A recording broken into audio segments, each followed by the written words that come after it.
యోబు గ్రంథం 18వ అధ్యాయం. అప్పుడు షూహీయుడైన బిల్దాదు ఇలాగూ ప్రత్యుత్తరం ఇచ్చెను: మాటలలో చిక్కుపరుచుటకై మీరెంతసేపు వెదకుదురు? మీరు ఆలోచన చేసి ముగించిన ఎడల మేము మాటలాడెదము.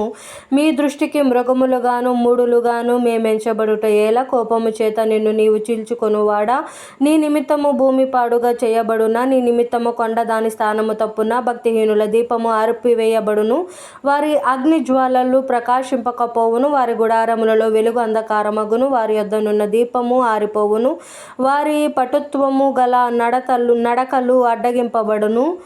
వారి స్వకీయ ఆలోచన వారిని కూల్చును. వారు వాగురాల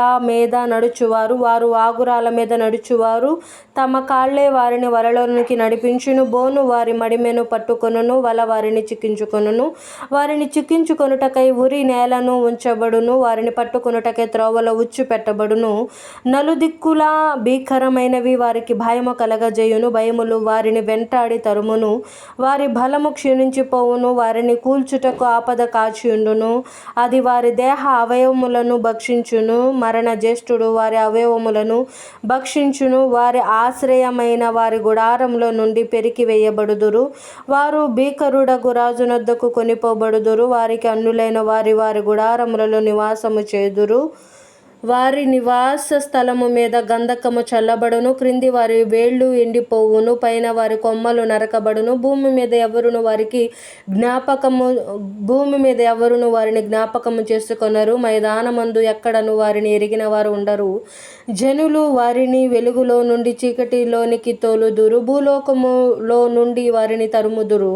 వారి ప్రజలలో వారికి పుత్రులైనను పౌత్రులైనను ఉండరు. వారు నివసించిన స్థలములో తప్పించుకొనిన వాడు ఒక్కడైనను ఉండడు. తరువాత వచ్చిన వారు వారి మీద పడిన శిక్షను చూచి విస్మయమొందుదురు. పూర్వముండిన వారు దానిని చూచి దిగులు పడుదురు. నిశ్చయముగా భక్తిహీనుల నివాసములకు ఇట్టి గతి పట్టును. దేవుని ఎరుగని వారి స్థలము ఇట్టిది. దేవుడి పరిశుద్ధ వాక్యం మన వెనుకడందు భద్రపరిచి దీవించునుగాక. ఆమేన్.